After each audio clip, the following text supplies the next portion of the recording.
O maior erro de quem quer faturar $1 milhão nos Estados Unidos é achar que trabalhar mais horas é o suficiente para chegar nesse número. E eu falo para você, na maioria das vezes, não é isso que vai te levar de 100 para 1 milhão, de 1 milhão para 5 milhões. É a forma como você estrutura a sua empresa, porque faturar 100, 150 ou até 250 mil dólares é muito fácil nos Estados Unidos. Basta colocar muitas horas de trabalho, basta colocar um esforço ali, principalmente na construção. Digo isso com propriedade porque eu já venho empreendendo há alguns anos nos Estados Unidos e eu vejo que quanto mais esforço eu coloco naquele problema com horas pessoais, com afinco pessoal, parece que mais travado a gente fica. E isso se trata muito do nosso ego, do ego de achar que a gente tem capacidade para fazer tudo e nós não temos. A melhor coisa é sempre colocar o que você não sabe na mão de quem realmente sabe. E eu demorei muito tempo para aprender isso porque eu fui quebrando a cara, porque eu não tinha dinheiro para pagar outra pessoa, porque eu não tinha como passar para outra pessoa e remunerar aquela pessoa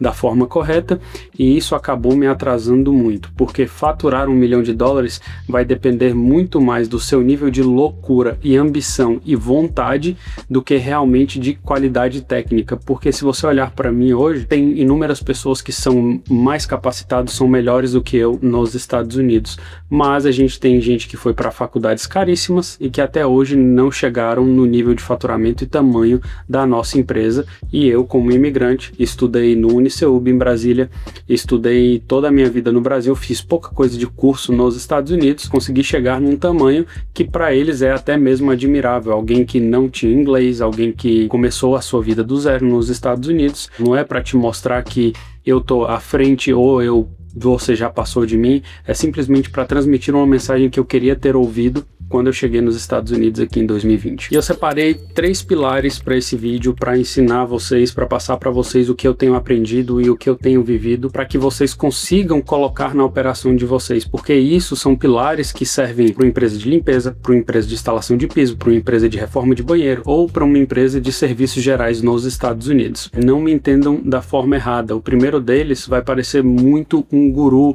alguém que quer ficar fazendo coach, e a última coisa que eu sou é coach, porque eu vivo a vida real do empreendedorismo, e a primeira delas é sair do operacional. As pessoas têm no imaginário que sair do operacional é você não trabalhar mais. Essa é a maior bullshitagem que existe na vida. E eu vou dar um exemplo para vocês. Hoje eu não estou no operacional da minha empresa. Eu estou num operacional estratégico. Eu que tenho que fazer a tomada de decisão. Eu que às vezes o pessoal não sabe para onde ir, que tem algum tipo de indústria que é mais seletiva, principalmente na parte de seguro, eles me perguntam. E na maioria das vezes nem eu sei. Eu pego o telefone, ligo para a seguradora ou passo para o pessoal o telefone da seguradora, que a gente tem um suporte, e eles vão lá e ligam. Tá, mas como é que você vai falar para eu fazer isso tendo uma empresa de limpeza? É você ir para o comercial. Você pode ser a pessoa que supervisiona para manter nível de qualidade. Você pode ser a pessoa que está atendendo o telefone para fazer vendas novas, para dar quotes, né? Receber ali clientes novos. E isso faz com que você esteja no operacional, mas de forma mais estratégica, porque você está focando no crescimento da empresa e não no funcionamento do dia a dia. E isso continua sendo operacional. Não se engane, não ache que você vai sair do operacional e vai ficar no sofá da sua casa deitado, porque hoje eu trabalho 3 vezes mais, mas resolvendo o problema, tirando bucha da frente do time para fazer com que o time venda mais, para que o time receba mais, que a comissão seja maior. Esse é o tipo de operacional que você precisa estar na sua empresa. Você precisa tirar os empecilhos, as coisas que impedem a sua empresa de crescer e aumentar faturamento. E isso é operacional. Não confundam não estar no operacional, que o pessoal diz, do dia a dia, com você estar num operacional estratégico. Se você não entendeu, deixa um comentário aqui e vamos continuar conversando, porque eu tenho o maior prazer em responder todos os comentários. E aí o segundo ponto é processualização, porque se você vai para a parte, um operacional estratégico, você vai para aquela parte onde você está muito mais tirando pedra do caminho, está mais abrindo estrada, você precisa que as coisas estejam processualizadas. E aí, o que é isso? Cara, você precisa, vou dar um exemplo muito simples para você. Um cliente hoje, ele entra, ele vai no seu website, ele vai lá e digita: meu número é tal, meu nome é Darley, eu moro em Everett, eu moro em tal lugar, e eu quero uma limpeza. Como é que funciona tudo isso? Vai chegar no seu telefone? Pô, cadê o seu CRM? Processo de onboarding do cliente. Porque o correto é o seguinte, vou dar um exemplo hoje como é que funciona a nossa empresa inicialmente, né? Depende do setor, porque se for no app, ela vai fazer tudo o self-service, mas a gente tem um controle e a gente vai mandar uma mensagem para ela, caso ela fique travada, a gente sabe quando ela fica travada, ou se ela vem para o setor de seguros, ela já recebe uma mensagem de boas-vindas, ela já recebe um e-mail, ela já recebe um SMS também. O que tem que acontecer é, quando o cliente entrou no website, digitou e falou que ele quer algo, ele já tem que receber, aqui é o Darley Cleaning Services LLC. Em alguns minutos a gente vai entrar em contato. E ele já está esperando alguma coisa ali, você já balizou o cliente, ele para de procurar as outras coisas, porque ele já recebeu imediato da sua. E a maioria das empresas, até mesmo americanas, não fazem.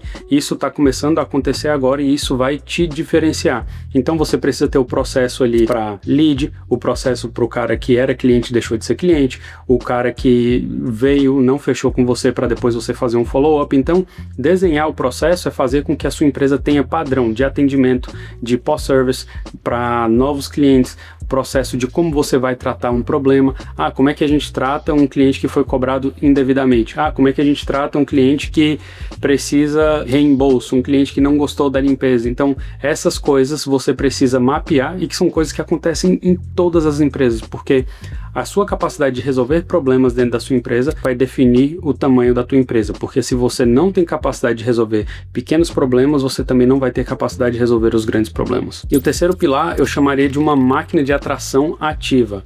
E aí você pode pensar, eu não tenho dinheiro. Eu também não tinha dinheiro quando eu comecei, mas você precisa começar. E muita gente acha que ela vai colocar $10 e aí daqui a pouco ela vai vender 150. Não é assim que funciona, porque as pessoas, para elas comprarem de vocês, entendam bem, uma empresa só compra de outra empresa depois que ela vê aquela empresa que ela tem 12 pontos de contato, é de 11 a 12 pontos de contato, porque foi feita uma última pesquisa, e se for uma pessoa comprando de uma empresa, é no mínimo 8 pontos de contato. O que é um ponto de contato? Um ponto de contato é, ela vê meu rosto no Instagram, ela vê a marca da minha empresa no LinkedIn, ela vê a marca da minha empresa em um post, ela recebe um e-mail, ela recebe uma newsletter, e aí eu vou dar um exemplo, que é o que a gente faz aqui dentro de casa hoje. A gente criou formas de estar em contato com o cliente mesmo quando ele não precisa da gente. Então é o seguinte, porque como a gente trabalha em setores muito chatos, que são burocráticos, seguro, a pessoa só vai falar com você quando ela precisa de algo, de algum documento, ou quando deu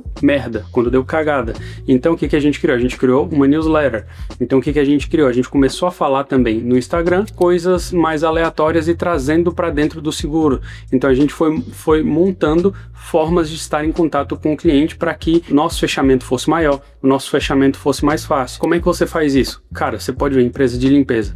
Diversas empresas que são grandes em social media, ela fica gravando um time-lapse, né, uma limpeza rápida de um fogão. Cara, às vezes tem gente que adora ver isso. E aí a sua marca tá ali, mesmo que de forma inconsciente a pessoa está vendo a sua marca, ali já é um ponto de contato. Produção de conteúdo, você ter uma forma ativa de estar sempre aparecendo para o cliente, vai fazer com que o cliente sempre lembre de você e faça com que ele feche com você. Quanto você não fazer isso, você não vai ser lembrado. E se você não é lembrado, ninguém compra de você.